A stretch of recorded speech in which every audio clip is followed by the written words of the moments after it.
नमस्कार दोस्तों। पिछले कुछ दिनों से सोशल मीडिया, न्यूज चैनल्स और यूट्यूब पर एक ही बात ट्रेंड कर रही है कि क्या एट्थ पे कमीशन ने गवर्नमेंट एम्प्लॉयज की सैलरी 400% तक बढ़ सकती है।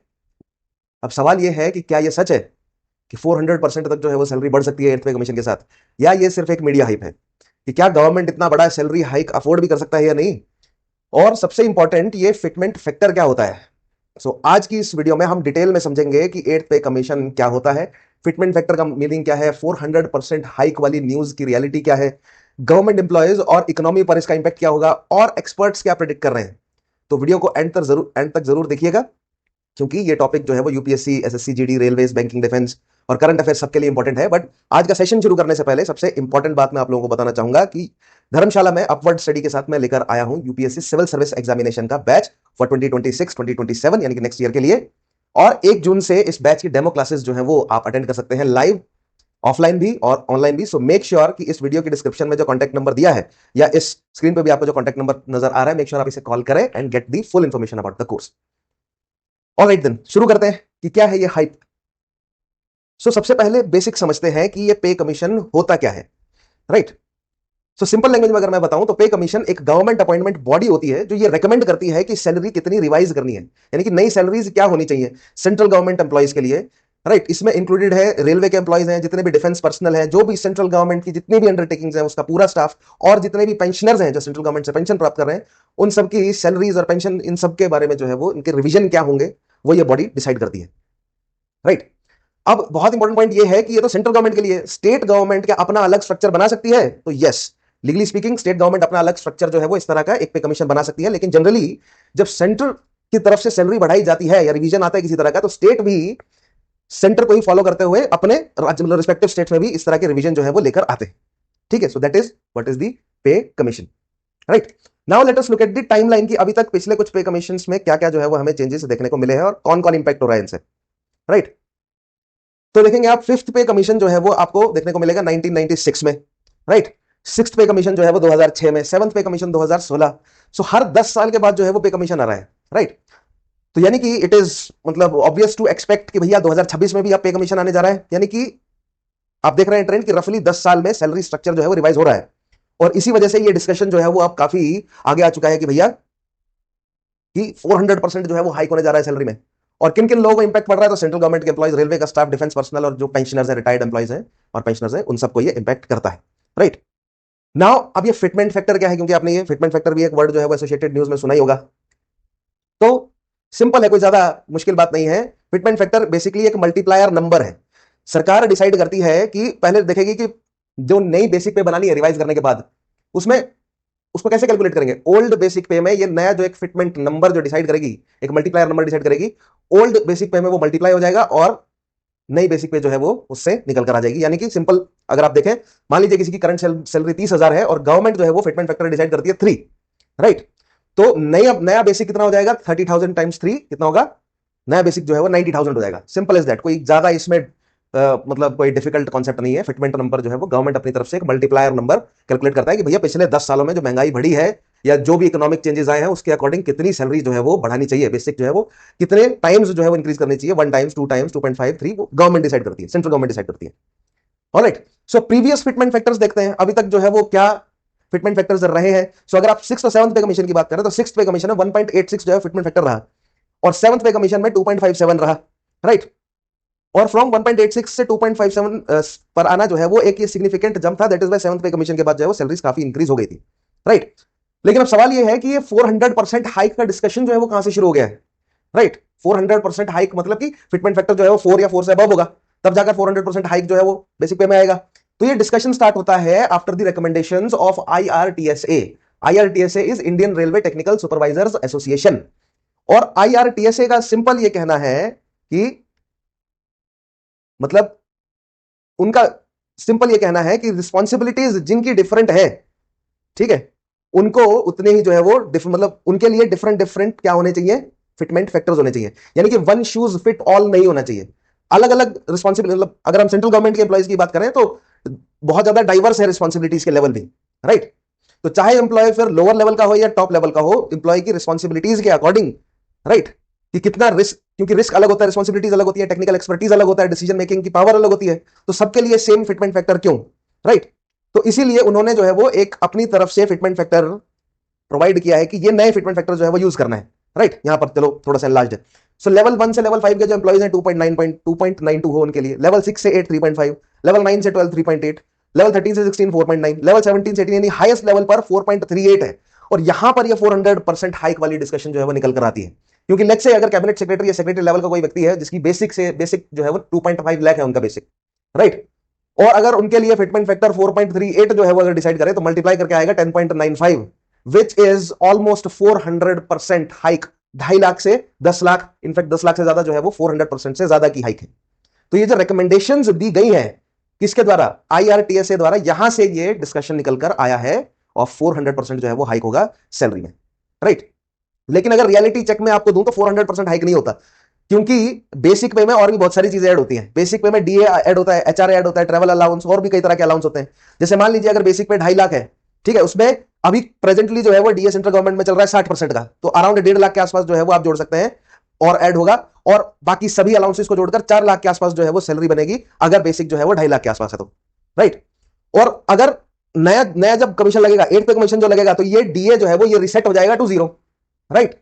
तो अगर हम कहते हैं कि भैया 4 का अगर आप फिटमेंट फैक्टर रखें भी, राइट, तो 2.5 गुना 4 यानी कि 10 लाख अगर आप सैलरी कर भी देते हैं, तो 4 लाख से 10 lakh is not a 400% hike, right, क्योंकि ऑलरेडी जो है वो सैलरी 2.5 लाख नहीं है, ऑलरेडी सैलरी 4 लाख के आसपास बन जा रही है, ठीक है। और 8 पे कमीशन जब लगेगा तो ये अलाउंसेस जो है वो आ जाएंगे वापस, मतलब DA जो है वो 0 पर आ जाएगा वापस, ठीक है। तो आई गेस मुझे समझा देना चाहिए DA होता है क्या, डियरनेस अलाउंस क्या होता है। डियरनेस अलाउंस जो है वो गवर्नमेंट अपने एम्प्लॉइज को प्रोवाइड करता है, जो भी बढ़ती हुई महंगाई है उससे कंपीट करने के लिए। कहते हैं ना कि सैलरी कंपिटिटिव दे रहे हैं हम, तो हम कंपीट किससे कर रहे हैं, बेसिकली इन्फ्लेशन से कंपीट कर रहे हैं। तो गवर्नमेंट अपनी तरफ से एक डियरनेस अलाउंस देता है अपने एम्प्लॉइज को कि बढ़ते हुए इन्फ्लेशन के साथ जो उनका बेसिक पे धीरे धीरे इंक्रीज होता जाए। और ये रिवाइज किस बेसिस पर किया जाता है, all India consumer price index के बेसिस पर जो है ये रिवाइज किया जाता है। DA is revise twice a year, 2 बार जो है वो साल में रिवाइज किया जाता है। एक बार रिवाइज किया जाता है जनवरी में, राइट, 1 जनवरी में, और दूसरी बार जो है वो जुलाई में रिवाइज किया जाता है 2 बार। एंड प्रेजेंटली 60% पर DA पहुंच गया, और जैसे ही नया पे कमीशन आएगा वो रिसेट हो जाएगा, 0 पर आ जाएगा, ठीक है। तो अगर 2.5 लाख सैलरी है DA के चलते वो 4 लाख तक पहुंच जा रही है, और अगर नया पे कमीशन आएगा तो 4 लाख के आसपास अभी ऑलरेडी सैलरी बन रही है जिसका बेसिक पे 2.5 लाख है। नया पे कमीशन में अगर लेट्स से 4.38 का फैक्टर भी अगर आप रखते हैं तो भी वो 400% हाइक जो है वो नहीं है। So this is the reality of that claim of 400% hike, right. Now बात करते हैं कि व्हाई दीज यूनियंस, क्योंकि all over India different unions, different trade unions, चाहे वो रेलवे की हो, चाहे वो PSUs में हो, राइट, चाहे वो जो भी यूनियंस है सेंट्रल गवर्नमेंट के अंडर एम्प्लॉइज की जो यूनियंस है, they are demanding time and again कि भैया हमारी सैलरीज को इंक्रीज करें। क्यों, क्योंकि कारण आप जानते हैं कि महंगाई कितनी ज्यादा बढ़ चुकी है, इन्फ्लेशन गवर्नमेंट के द्वारा दिया गया जो डेटा है, और जब आप मार्केट में उतरकर इन्फ्लेशन को चेक करेंगे तो बहुत उसमें आपको कई जगहों पर डिस्क्रिपेंसीज, सॉरी चेंजेस जो है वो एक तरह से आप कह सकते हैं कि डिसएंगेजमेंट जो है वो नजर आएगा, कि गवर्नमेंट डेटा कुछ और दे रही है और मार्केट तो कुछ और जवाब दे रहा है। खास तौर पर जो फास्ट मूविंग कंज्यूमर गुड्स हैं उनके प्राइसेस जो अभी रिसेंटली बढ़े ऑयल क्राइसिस के चलते, और सब्जी दाल सब्जी का जो भाव जो है बढ़ता जा रहा है, तेल वगैरह, सो इन्फ्लेशन के चलते यूनियन डिमांड कर रही है कि सैलरी बढ़ाई जाए। उसके अलावा एजुकेशन सैलरीज, सॉरी फीस बच्चों की, स्कूल की, ट्यूशन की और कोचिंग वगैरह की, ये सब जो है वो धीरे धीरे बढ़ती जा रही है। कॉलेज फीस, हायर एजुकेशन बहुत महंगा होता जा रहा है। हाउसिंग जो है वो किराए पर घर लेना या खुद का घर मकान खरीदना या जमीन खरीदना बहुत ही ज्यादा महंगा हो चुका है। So living cost, health care cost generally जो है वो बहुत ज्यादा है, राइट। तो एम्प्लॉय यूनियन डिमांड क्या कर रही है कि मिनिमम 65,000 से 69,000 तक सैलरी होनी ही चाहिए, मिनिमम, यानी ग्रेड 1 की भी, लेवल 1 वाले एम्प्लॉय की भी, ठीक है। फिटमेंट फैक्टर जो है वो कम से कम 3 या 3 से ऊपर तो होना ही चाहिए, 3 से नीचे वो एक्सेप्ट करने को राजी है नहीं। और तीसरी बात वो कह रहे हैं कि भैया ओल्ड पेंशन जो स्कीम है उसको वापस जो है वो रिइंस्टेट किया जाए। यूनियन डिमांड कर रही है कि रिस्टोर किया जाए ओल्ड पेंशन स्कीम को, ठीक है। क्योंकि ये सिर्फ सैलरी की बात नहीं है, गवर्नमेंट जो है वो एक फेयर मतलब कंपनसेशन जो है वो जिम्मेदारी है गवर्नमेंट का अपने एम्प्लॉइज को देना, सो दैट वो एक डिग्निटी से, एक सिक्योरिटी से जो है अपनी लाइफ को जी सके, क्योंकि बहुत ज्यादा महंगा हो चुका है urban living, specially urban living is quite expensive. लेकिन अब सवाल ये उठता है कि ये 3% या 4% या 400% हाइक, ये गवर्नमेंट इस चीज को अफोर्ड भी कर सकती है या नहीं, क्योंकि बजट जो है वो ऑलरेडी प्रेशर में है। आप एक बार चेक कीजिएगा, एक एक्सरसाइज देता हूं मैं आपको, आप चेक कीजिए हमारा GDP टू डेट रेशियो इस समय क्या चल रहा है, राइट, कितने फिस्कल घाटे में जो है वो इस समय हम हैं। बजट पर प्रेशर, ये सैलरी हाइक्स बजट पर बहुत प्रेशर डालेंगी, क्योंकि ऑलरेडी जो है वो सेंट्रल गवर्नमेंट की वर्कफोर्स बहुत लार्ज है, ठीक है। उसके अलावा सैलरीज बढ़ेंगी, फिस्कल डेफिसिट, सैलरीज कहां से लेके आएगा सरकार, टैक्सेस में से पैसा निकाले या तो उधार ले, राइट। जनरली यानी कि जो बोरोइंग है गवर्नमेंट की वो इंक्रीज होगी ऑब्वियसली, राइट। अगर आप ये ट्रेंड देखें तो राइजिंग सैलरी बिल का जो ट्रेंड है 2010 11 16 15 16 20 21 और 24 25 तक, ये धीरे धीरे सरकार पर बोझ जो है वो बढ़ता जा रहा है, राइट। सो गवर्नमेंट को अफोर्ड तो करना पड़ेगा ही, लेकिन हमारे बजट पर, सेंट्रल गवर्नमेंट के बजट पर इसका प्रेशर जो है वो बहुत ज्यादा होगा, right. So let us now look at the positives and the negative. क्या क्या पॉजिटिव इंपैक्ट है, क्या क्या नेगेटिव इंपैक्ट होंगे, बोथ इंडिविजुअल पर भी, हमारी इकोनॉमी पर भी और गवर्नमेंट पर भी, राइट। तो पॉजिटिव इंपैक्ट, सबसे पहले तो अगर पैसा लोगों के जेब में ज्यादा होगा तो वो ज्यादा खर्चेंगे, राइट। अगर वो ज्यादा खर्चेंगे तो बेसिकली प्रोडक्शन जो है वो बढ़ेगा, जीडीपी जो है वो एज अ होल हमारे देश की बेटर होगी, हमारे लोगों का लाइफस्टाइल जो है वो बेटर होगा, हेल्थ सुधरेगी, एजुकेशन सुधरेगी। सो बेसिकली स्पेंडिंग ज्यादा होने से रिलेटिवली जो हमारी कंडीशंस हैं वो बेटर होंगी, राइट। दूसरा, हाउसिंग मार्केट में जो है वो उसकी डिमांड बढ़ेगी, real estate, construction, basically consumption, चाहे वो हाउसिंग की हो या ऑटोमोबाइल की हो या एजुकेशन, हायर एजुकेशन बच्चों को दिलाने की हो, मतलब सैलरीज बढ़ेंगी तो कंजम्पशन बढ़ेगा, कंजम्पशन बढ़ेगा तो that is good for government. Retail growth जो है बढ़ेगा, हायर स्पेंडिंग जो है वो इट ड्राइव्स रिटेल, एफएमसीजीज या इलेक्ट्रॉनिक्स या व्हीकल्स, इन सभी सर्विसेज या गुड्स की जो कंजम्पशन है उसमें इंक्रीज होगा। सिंपल है, हायर सैलरी मतलब ज्यादा डिमांड यानी कि ज्यादा प्रोडक्शन यानी ज्यादा जॉब्स यानी कि एक stronger economy, simple is that. लेकिन सब कुछ पॉजिटिव नहीं है, नेगेटिव इंपैक्ट्स भी हैं। इन्फ्लेशन बढ़ेगा, जेब में ज्यादा पैसा होगा, लोग ज्यादा स्पेंड करने लगेंगे, राइट। सिंपल सी बात है, अगर मैं भी किसी चीज को खरीदने के लिए 10 रुपए देने को तैयार हूं और आप भी किसी चीज को खरीदने के लिए 10 रुपए देने को तैयार हो, तो जो बेचने वाला है वो ये देखेगा कि दोनों 10 रुपए दे रहे हैं, मैं 12 रुपए मांग कर देखता हूं, क्या इन दोनों में से कोई 12 देगा या नहीं। तो आपने 12 मांगे या बेचने वाले ने 12 मांगे, तो एक व्यक्ति तैयार हो गया कि जी हाँ मैं 12 देता हूं। इस तरह जितना मार्केट में पैसा बढ़ता है उतना इन्फ्लेशन जो है वो बढ़ता चला जाता है। इन्फ्लेशन बढ़ेगा, राइट, तो और जो है वो प्रेशर जेब पर किसके आएगा, सिटीजन के ही, ठीक है। दूसरी चीज, ये जो सैलरीज बढ़ानी है ये बहुत बड़ा प्रेशर है बजट पर, एज इट इज जो है वो भारत, मतलब हमारी जो गवर्नमेंट है वो बहुत उधार लेती है, ठीक है। इससे फिस्कल डेफिसिट जो है वो हमारा बढ़ेगा, हमें अपनी बोरोइंग जो है वो इंक्रीज करनी पड़ेगी इस एक्स्ट्रा एक्सपेंडिचर को मीट करने के लिए। अगर ये मैनेज नहीं किया गया तो हमारा जो डेट टू जीडीपी रेशो है वो बहुत तेजी से बिगड़ जाएगा। आप जापान जैसे देश या और साउथ कोरिया, जापान, यूरोप की कंट्रीज, इनके डेट टू जीडीपी रेशो एक बार चेक कीजिएगा क्या चल रहे हैं, मोर देन 200% है कुछ देशों के, तो बहुत बुरे हाल। बाहर से देखने में उनकी इकोनॉमीज बहुत अच्छी लगती है, लेकिन अंदर से उनकी इकोनॉमीज के बहुत बुरे हाल हैं। अभी चलो हम 100% के आसपास तो नहीं पहुंचे हैं, लास्ट टाइम जो गवर्नमेंट ने डेटा निकाला था इट वाज समवेयर अराउंड 84% हमारा debt to GDP ratio, but yeah definitely उसे इंपैक्ट तो करेगा ही, ठीक है। बाकी के ये कॉन्सेप्ट है बोरोइंग के, ये मैं आपको इकोनॉमिक्स की क्लासेस में ज्यादा अच्छे से समझा पाऊंगा, राइट। कैसे जो है वो सरकार पैसा लेती है और कैसे उसको मैनेज करती है।